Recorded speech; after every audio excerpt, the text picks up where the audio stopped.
Hi, today we've got a new piece of equipment that you may not have seen before. This is a JBC solder wire feeder, and ever since I've been soldering, I'm sure you've also experienced the same, but I've had frustrations with dispensing solder wire.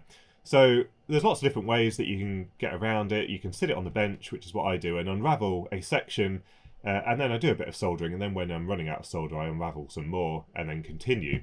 There are also various contraptions that hold the solder up off the bench and allow you to pull it, but none of these have really worked that well, and also it's a bit of an art, a bit of serious technique to be able to try and feed soldering continuously into some precision solder joints. I've done quite a bit of TIG welding in the past, and you get a technique for that, but I find solder wire significantly more difficult, I think, because it's naturally curly. So it's just a little bit more difficult to handle, so you end up straightening a section if you want to do some continuous soldering, as you would do with a piece of TIG wire. But this is JBC's answer to the problem, and I'm surprised that I've not seen more different options than the JBC one, and the price is what has put me off this in the past. I think this is going for around £500, which is an incredible amount of money just to feed wire into your solder joint. There are various versions from other manufacturers which combine the wire feeding with the soldering iron, but that's not what I wanted, because as you know, I use a variety of different soldering irons, and also I want the flexibility to just be able to use this however I want. So what you do is you hold this in the opposite hand to the soldering iron, and there's a little button on the top here, and it allows you to dispense solder out the end of this handpiece. So really, in the end, it's quite an incredibly simple piece of equipment, but JBC obviously have made this more complicated than it needs to be, hence the price. So what we've got is a holder at the back here. This is where we mount solder wire, and then at the top, we've got this arrangement here. So I think there's a stepper motor. I've not turned it on yet. I think there's a stepper motor in it that drives one of these gears, and it feeds the solder wire through here. And then there's two ports on the front here. So this is our port for the solder wire, and this is our electrical connection. And basically you put these in here, the electrical connector in here, and the electrical connector just deals with the push button switch, and the solder is forced through the wire assembly and is fed out the end.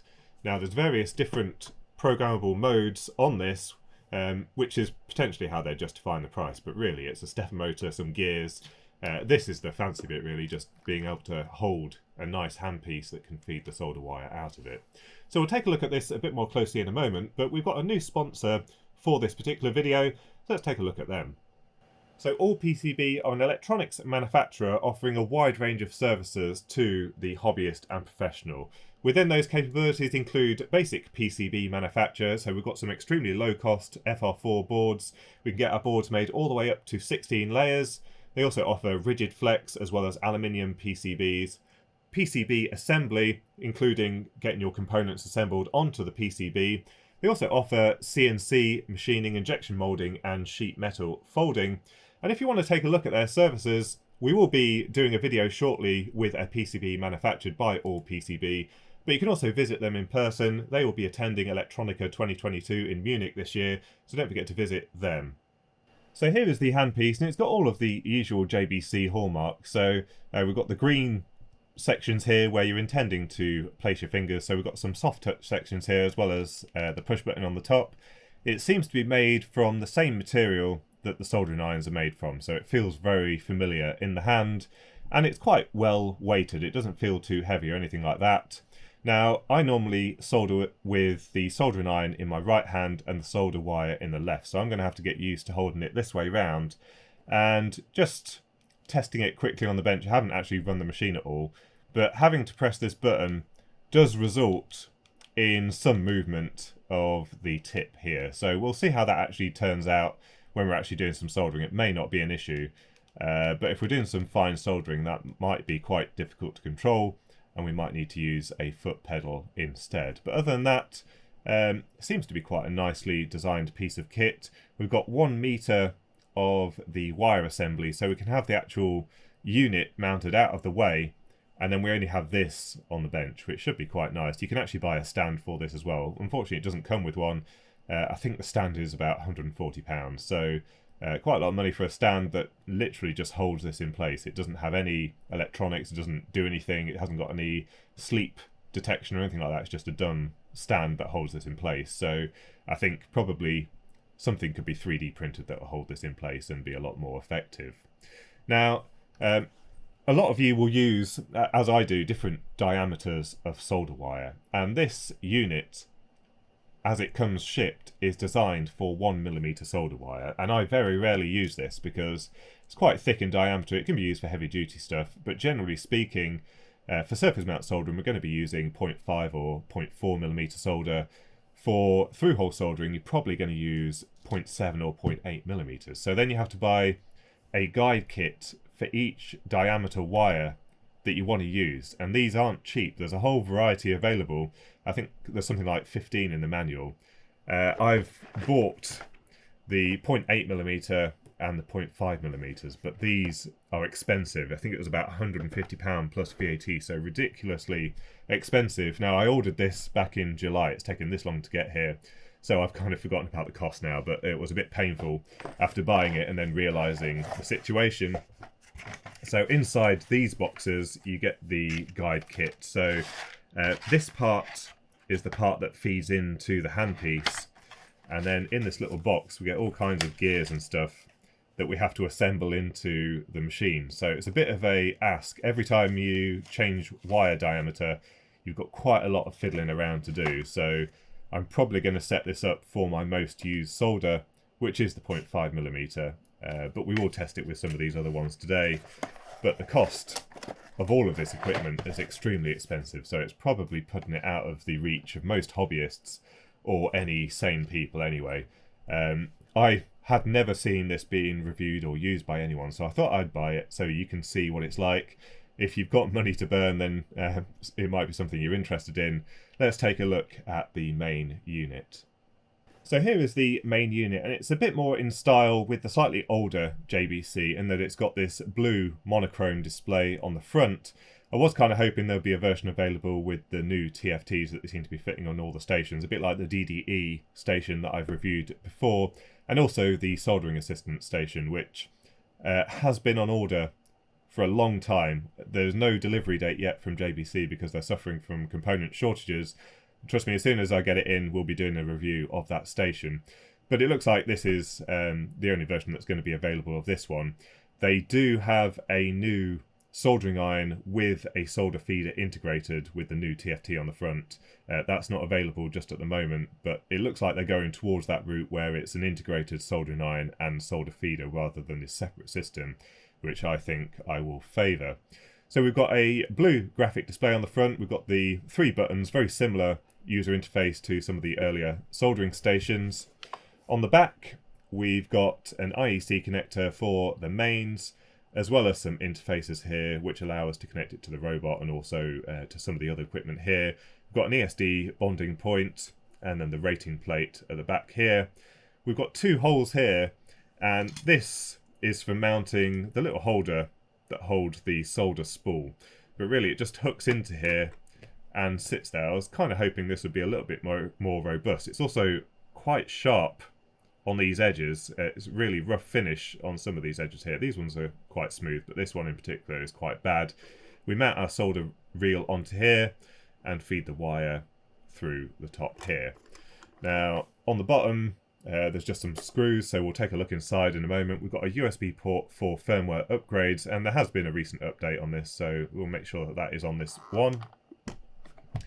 And then under here is where we have to fiddle around to feed the solder wire through. This 1mm kit came with what's called a perforator wheel, which puts little indents in the solder wire, supposedly to reduce splatter from the solder wire when you're soldering, to stop the flux going everywhere. Now, I'm not sure whether that's a real thing, whether that will really work. We'll see if we can see any difference. But it's got this little roller here which feeds it through into the front, and a little grub screw that holds the connector in place. So we just feed it through here and into the handpiece. Now this I'm anticipating to be quite a simple piece of equipment. I'm suspecting there's probably a stepper motor in here, and then the rest is just down to the microcontroller. And what they've got in here is the ability to have some various different operating modes. So there are 3 different modes. The first one, you set the speed on the display, but the motor echoes the push button. So as long as you're holding this button down, it starts feeding the solder wire out, and when you release it, it stops. The second one is one where it feeds a set distance of solder out of the dispenser here at the speed that you've set on here. So for example, you could set 20 millimeters at 20 millimeters a second. You press the button and it will feed that amount out there at a constant rate. And even if you're holding the button down continuously, it will just stop at 20 millimeters. And then we have the final programmable mode where you can set 3 steps.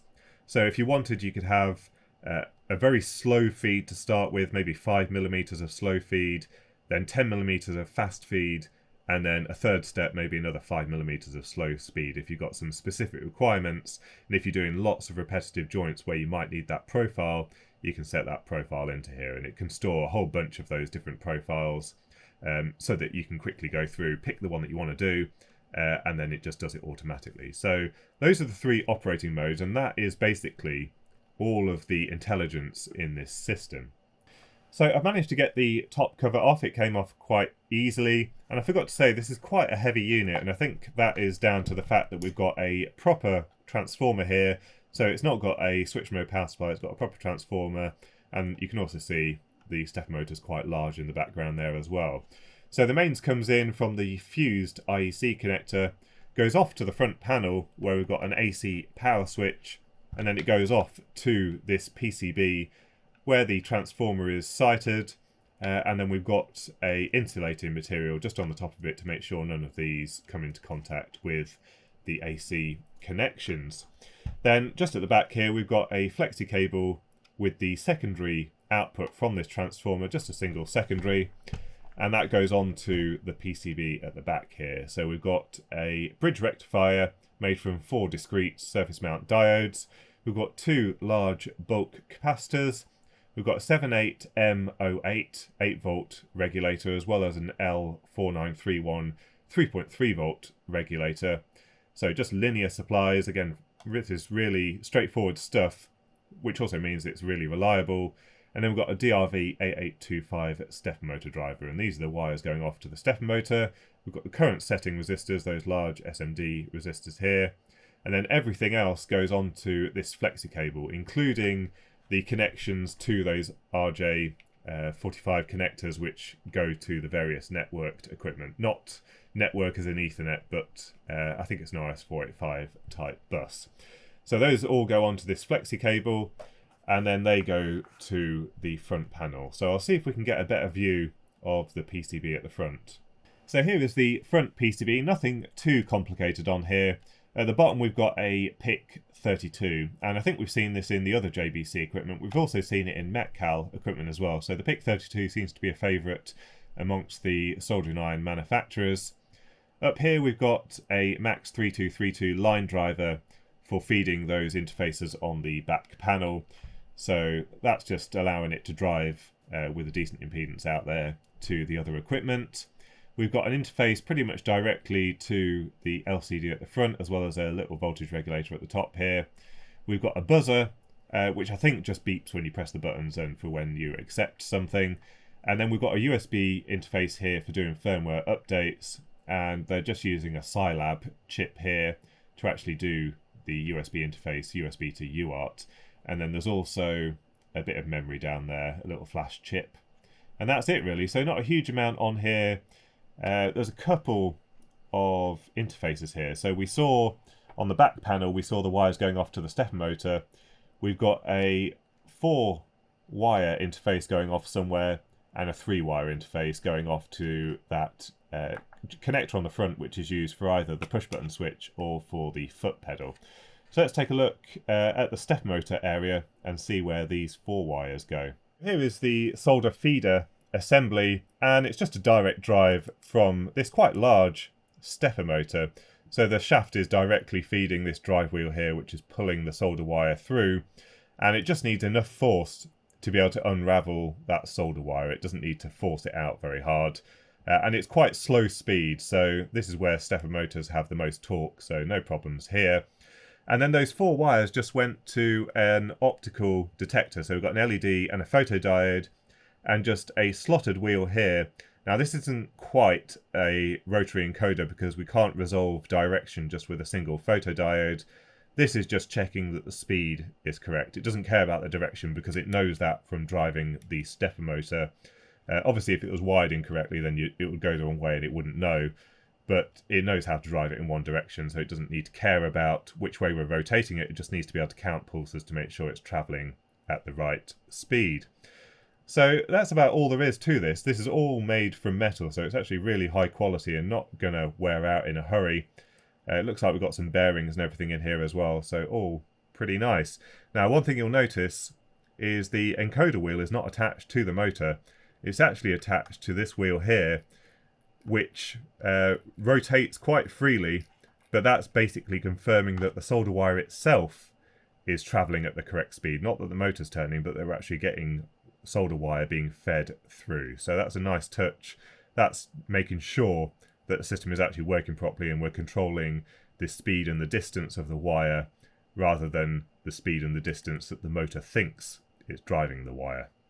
So it takes a moment to boot up. We get the JBC logo as well as the software version, so I'll check that's the latest in a minute. Then we get the home screen. Now first of all, we'll have a quick look in the menu. So we hold down the middle button and the first setting is reset settings. I'm surprised that's the first one, but that's a factory reset of the system. The next one are settings for the station, so whether you want the length of solder to be measured in millimeters or whether we want it in inches. Then we've got whether we want the button beep on and off. It's quite a subtle beep, so I'm not too worried about that staying on. We've got the option to have a pin on here so that we can lock the station or lock the settings. So at the moment that's turned off. I'm never going to use that. You can change the pin, obviously. This is where we actually set whether the lock is on or off, and also whether we're using it with a robot, which we're not. So we can go back there. Then we've got the tool settings, so we can choose here whether we want it in continuous mode, discontinuous, which is just sectional, or the programmable mode where we have different settings programmed by time or distance. So we've also got the option to feed the wire backwards as well as setting the wire diameter, which presumably has a subtle change in how fast these wheels rotate. So at the moment it's set to 0.8 to 1.2 millimeters. We've got the 1 millimeter guide kit fitted to the handle, so that's fine for now. And then we've got some settings here. This is where we edit one of the programs. So we can go into here. And as you can see, we've got step 1, step 2, step 3. We can give it a name as well, so we'll have to go through all the letters on there. But basically, in this example here, it's set to 20 millimeters at 20 millimeters per second. Then it ramps up to 30 millimeters at a slower speed of 10 millimeters per second, and then finishes off with just a final 10 millimeters at 5 millimeters a second. So this is what someone at some point has decided is suitable for a certain joint. And it allows us to program those in. So we can set some of those programs. I think it said there's 30 that we can set in there, and we could give it a name like TO220, and then we'd know that it's the correct setting for a TO220 pad. Tin reload process, that's basically, I'm surprised it's got a weird translation like that. That is basically allowing us to feed wire through, overriding the error that will probably come up if that rotary encoder doesn't see movement from the solder wire. And then finally we've got counters. So it's been plugged in for no hours, it's not been used yet, and it's not fed any solder wire. This is typical on JBC equipment, they have these counters on here. Then we've got the software version, which is 8886.746. So let's check if there's a new version of firmware. And if we go to the JBC website, this is the Solder Feeder SF 8886.746. So we're already at the latest version, so we should be able to try this out now. So I've assembled the handpiece connectors into the station, and then if we go onto the menu once again and go down to tin reload process, we've got forward and backwards, so we can press up and down, and you can see up here it rotates that wheel. Now I've also sat the solder wire on the little cradle at the back here, and what we need to do is feed the wire through here, and then we press forward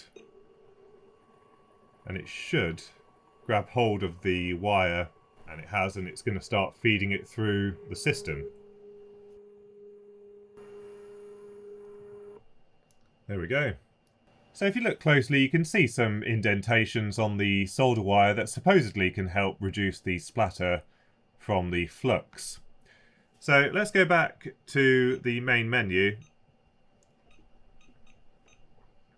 And this is now in continuous mode at 10 millimeters per second. So every time I press this button, we'll get some solder wire coming out. And you can see every time I press it and release it, it starts and stops. You can see here, every time you do that, it tells you how much was dispensed. So if I press it quickly, it says 1 millimeter was dispensed. If I press it longer, then 14 millimeters. Press it again, 1.5 millimeters. So very small amounts are actually quite difficult to control, and that's where we might want to use the discontinuous mode. So now, as you can see here, it's set to 15 millimeters at 5 millimeters per second. So if I press the button once, it will release 15 millimeters of wire at 5 millimeters per second, and we can change those. So we can go to length or speed. So we'll go to length and we'll change that to just 5 millimeters. And then we'll go across to speed. And let's say we want that a bit faster, 10 millimeters per second. Now when I press the button, there we go, it just releases 5 millimeters at a time. Let's quickly measure the accuracy. So I'm going to trim this off flush with the end. Press the button and that should be 5 millimeters. So let's have a look on the steel ruler. And yeah, that's exactly 5 millimeters there. You can just about see it. So yeah, the measurement seems absolutely spot on. So the final mode was that program mode, and we had that 3-step process there. So let's see if that does its thing.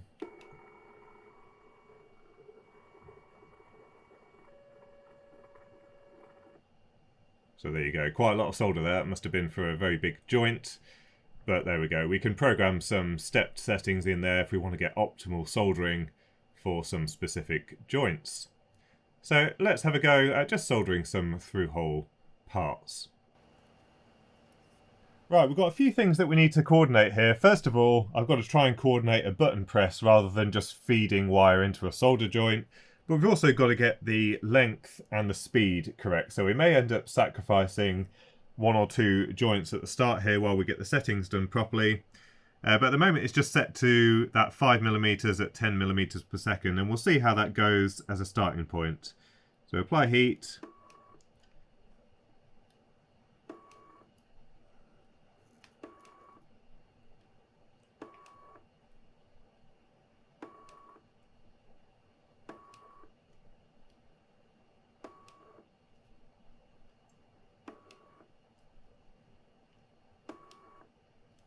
And we're pretty much on actually with those settings. That seems to be working quite well.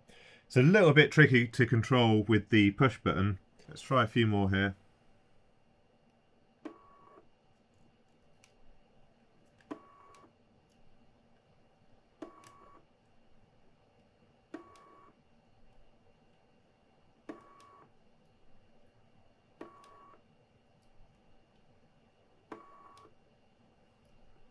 So yeah, it's quite weird because you want to push the solder wire in when really you've just got to let the system do its job. Now that's quite difficult with this push button.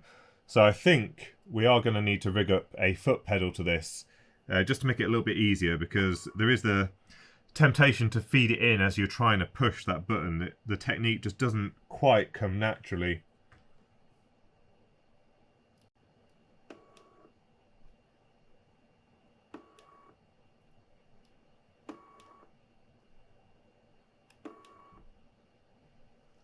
But it does work, as you can see.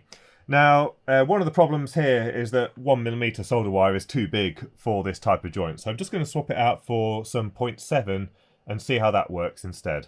Right, so rather than the 0.7, I thought I'd try and set this up with the 0.5, since this is my most used solder, And the thinner solder gives you a lot more granularity in how much you add because you don't fill a joint so quickly. But I've been fiddling around with this for about an hour now. I put the new feeders in here. You can see it says 0.5 to 0.6 millimeters. But it keeps getting caught up in this mechanism. I have not managed to feed it through to the end here just yet. So if I go into the menu, and it keeps coming up with an error, but if I go through to the menu and I go to the tin reload process, now I'll try and feed wire through, and you'll see what happens. It just keeps getting gummed up in the mechanism. I'll take a close-up of that, but we'll feed it backwards a little bit, and oh, now it's all gone completely wrong, so it's not going to be able to recover from that.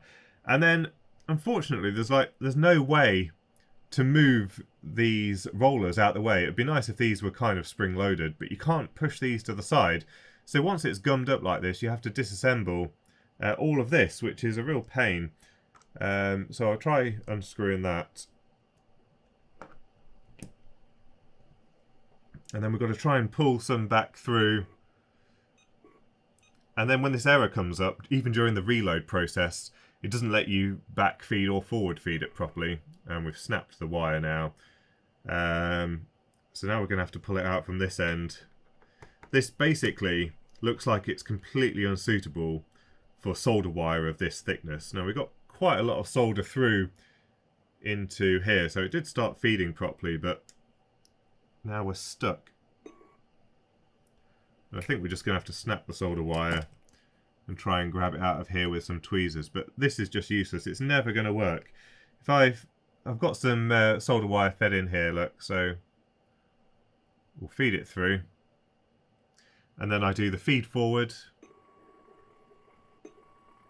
And then it just immediately gets garbaged up in there. And now there's bits of solder trapped around the wheel. And I don't know if you can see down here, there's all kinds of bits of solder that have come off in the wheels here as well. So this isn't looking good for the 0.5mm solder, which is kind of what I really wanted to use this feeder for. So I guess we're going to try and feed some 0.7 into this, but 0.5 just keeps getting mangled up in the mechanism, and I have not managed to get it through to this end of the solder feeder. It's just never made it more than about 100mm into the tubing before it started doing this kind of thing continuously. Right, so we've got some 0.7 in here now, and we've put the correct roller on, the correct feed kit. So let's try and feed this into here. So we need to go into the menu, and we're going to try and feed it into the system.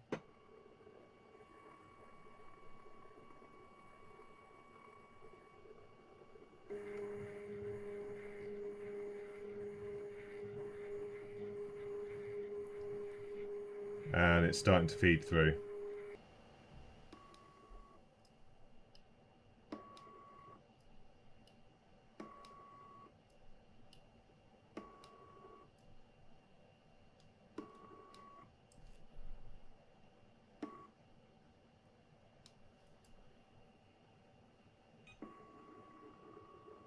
So we keep getting an error on the feeder with this 0.7mm solder. Right, I'm getting close to throwing this thing against the wall, so one last chance here with some 0.8mm Kester. I've tried a whole bunch of different ones. Even this one had trouble feeding through, but we'll see if we can do a bit of soldering now.